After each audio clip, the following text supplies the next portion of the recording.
जहां एक तरफ भारतीय शेयर बाजार के निवेशकों के लिए खुशी की खबर इंतजार कर रही है, वहीं मोबाइल ग्राहकों पर यही खबर बड़ी गाज भी गिरा सकती है, क्योंकि माना जा रहा है कि रिलायंस जियो के आईपीओ आने के बाद मोबाइल टैरिफ्स में बड़ा इजाफा देखने को मिल सकता है। दरअसल साल की शुरुआत में ही रिटेल निवेशक साल के सबसे बड़े आईपीओ का इंतजार कर रहे हैं और 2025 के फर्स्ट हाफ में रिलायंस जियो के आईपीओ आने का अंदेशा है। वहीं दूसरी तरफ आईपीओ के बाद जियो समेत सभी मोबाइल कंपनियां अपना टैरिफ बढ़ाने पर विचार कर रही हैं। लेकिन क्या कनेक्शन है इस आईपीओ का टैरिफ बढ़ने से, आइए बात करते हैं इस रिपोर्ट में। नमस्कार, मेरा नाम है गुंजन मित्तल और आप देख रहे हैं मनी 9। दरअसल मीडिया रिपोर्ट्स के मुताबिक कई टेलीकॉम कंपनियां, खासकर रिलायंस जियो, भारती एयरटेल और वोडाफोन आइडिया 2026 के मिड तक अपने टैरिफ में बढ़ोतरी का ऐलान कर सकती हैं और अनुमान है कि ये बढ़ोतरी करीब 15% तक हो सकती है। मतलब अगर आपका बेसिक प्लान जहां पहले 200 रुपए का था, वो अब बढ़कर 230 तक पहुंच सकता है। यानी आने वाले दिनों में आपके मोबाइल रिचार्ज बिल महंगे होने वाले हैं। हालांकि पहले जानकारों का मानना था कि टैरिफ बढ़ोतरी मार्च 2026 तक आ सकती है, लेकिन अब अनुमान है कि ये जुलाई अगस्त 2026 के बीच संभव है। इस बढ़ोतरी के पीछे कई कारण बताए जा रहे हैं, जिसमें सबसे पहला और बड़ा कारण है जियो का आईपीओ। यानी जियो आईपीओ के जरिए शेयर बाजार में एंट्री करेगा। वहीं दूसरा, वोडाफोन आइडिया पर भी बढ़ते कर्ज के चलते पैसे इकट्ठा करना सबसे बड़ी प्राथमिकता होगी। इसके अलावा कंपनियां काफी समय से रेट बढ़ाने की सोच रही हैं, लेकिन इसे कुछ राज्यों में चुनाव की वजह से टाला हुआ है। ऐसे में चुनाव के बाद भी रेट्स में बदलाव संभव है। यही वजह है जिससे टैरिफ बढ़ोतरी की तारीख थोड़ी आगे खिसक गई है, वरना उसका हाल ही में बढ़ना तय था। टैरिफ बढ़ोतरी को लेकर कई एक्सपर्ट्स ने अंदेशा पहले ही जता दिया है। मोतीलाल ओसवाल फाइनेंशियल सर्विसेज का भी कहना है कि टैरिफ बढ़ोतरी जुलाई 2026 से शुरू हो सकती है और अनुमान है कि ये बढ़ोतरी लगभग 15% तक होने की संभावना है। वहीं एमके रिसर्च ने भी अपनी रिपोर्ट में साफ किया है कि जियो अभी करंट सब्सक्राइबर एडिशंस और नेचुरल एआरपीयू ग्रोथ से संतुष्ट है, इसलिए टैरिफ तुरंत नहीं बढ़ाए जाएंगे, लेकिन फाइनेंशियल ईयर 2027 में टैरिफ में बढ़ोतरी संभव है।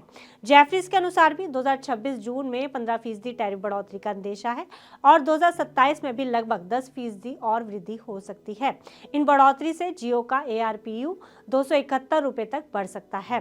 वहीं मॉर्गन स्टैनले मान रहा है कि टेलीकॉम ऑपरेटर्स के लिए अभी टैरिफ बढ़ोतरी प्राथमिकता नहीं है, क्योंकि कंपनियां सब्सक्राइबर ग्रोथ और प्रीमियम सर्विसेज पर फोकस कर रही हैं। दरअसल एआरपीयू यानी एवरेज रेवेन्यू पर यूजर एक अहम इंडिकेटर है, जिससे कंपनियां तय करती हैं कि उन्हें अपने प्लान की कीमतें बढ़ानी है या नहीं। हालांकि रिलायंस जियो ने अपने एआरपीयू को किसी भी टैरिफ बढ़ोतरी के बिना ओरिजिनली बढ़ाया है, यानी उन्होंने सिर्फ ग्राहकों को ज्यादा डेटा सर्विस देकर एआरपीयू को बढ़ाया और दरें नहीं बढ़ाई। दिसंबर 2025 तक जियो का एआरपीयू करीब 214 रुपए प्रति ग्राहक प्रति माह था, जो पिछले कुछ समय में 5% तक बढ़ा है। लेकिन सबसे बड़ा सवाल यह है कि आखिर कंपनियों के लिए टैरिफ बढ़ाना क्यों जरूरी हो सकता है। इसका जवाब यह है कि भारत में टेलीकॉम रेट्स पहले ही दुनिया भर के मुकाबले काफी कम है। यानी इंडिया में डेटा का रेट और एआरपीयू कई दूसरी एशियाई मार्केट्स के मुकाबले काफी कम है। वहीं दूसरी तरफ पिछले कुछ सालों में टेलीकॉम कंपनियों का 5G के लिए भारी निवेश हुआ है। ऐसे में कंपनियों का अपनी आमदनी बढ़ाने पर भी जोर है।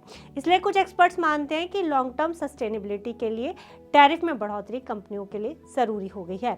ऐसे में इस बढ़ोतरी का असर आम यूजर पर देखने को मिलेगा। अगर बेसिक प्लान पर 15% की बढ़ोतरी होती है तो 200 रुपए वाला प्लान 230 का हो सकता है और 499 वाला प्लान 574 रुपए तक जा सकता है। और इस बढ़ोतरी का असर हमारे कुल रिचार्ज खर्चों पर बड़े पैमाने पर दिख सकता है, खासकर अगर आप 2 या 3 सिम इस्तेमाल करते हैं। ऐसे में माना जा सकता है कि टैरिफ बढ़ोतरी का ऐलान मार्केट लीडर से शुरू हो सकता है और फिर बारी बारी दूसरे ऑपरेटर भी टैरिफ बढ़ोतरी का ऐलान कर सकते हैं। यानी जियो के बाद एयरटेल और वोडाफोन आइडिया भी कीमतें बढ़ा सकते हैं, ताकि वे कस्टमर्स को ना खोएं। इससे पहले आखिरी बार पूरे सेक्टर में टैरिफ बढ़ोतरी जुलाई 2024 में की गई थी। रिलायंस जियो ने 3 जुलाई 2024 से अपने मोबाइल प्लान्स की कीमतों में लगभग 12 से 27% तक वृद्धि की थी। उसी दिन भारती एयरटेल ने भी अपने रिचार्ज प्लान 10 से 21% तक महंगे कर दिए थे, जबकि 4 जुलाई 2024 को वोडाफोन आइडिया ने अपने प्लान्स के दामों में 11 से 24% की बढ़ोतरी का ऐलान किया था। इन तारीखों को सबसे महत्वपूर्ण टैरिफ हाइक माना गया था, क्योंकि इन्होंने data plus call plus validity सभी पर बड़ा असर डाला था। हालांकि 2024 में हुए टैरिफ बढ़ोतरी के बाद जियो ने कुछ सब्सक्राइबर भी खोए थे, लेकिन क्वार्टर 3 क्वार्टर 4 फाइनेंशियल ईयर 2025 में कंपनी के नेट प्रॉफिट में बढ़ोतरी देखी गई थी। क्वार्टर 3 फाइनेंशियल ईयर 2025 में नेट प्रॉफिट में 26% साल दर साल वृद्धि दर्ज की गई थी, यानी टैरिफ बढ़ने से कंपनी को फायदा हुआ था। इस साल भी जियो ने सबसे ज्यादा सब्सक्राइबर जोड़कर पहले पायदान पर जगह बना ली है। कंपनी का सब्सक्राइबर बेस बढ़कर लगभग 48.8 करोड़ पहुंच गया है और मार्च 2025 की रिपोर्ट में जियो का नेट प्रॉफिट 25.7% बढ़ा है। ये आंकड़े दिखाते हैं कि जब टैरिफ बढ़ाए गए तो शुरुआत में सब्सक्राइबर साइड में कुछ गिरावट आई, लेकिन बाद में कंपनी को फायदा ही हुआ। लेकिन सवाल यह है कि आखिर आईपीओ के बाद मोबाइल बिल फिर से कैसे बढ़ सकते हैं। दरअसल कंपनी ने 5G नेटवर्क के लिए भारी निवेश किया है और अब कहा जा रहा है कि 5G रोल आउट मुख्य रूप से पूरा हो चुका है, मतलब भविष्य में नेटवर्क संबंधित खर्च कम होंगे। इस वजह से कंपनी को टैरिफ बढ़ाने का मजबूत आधार मिलता है।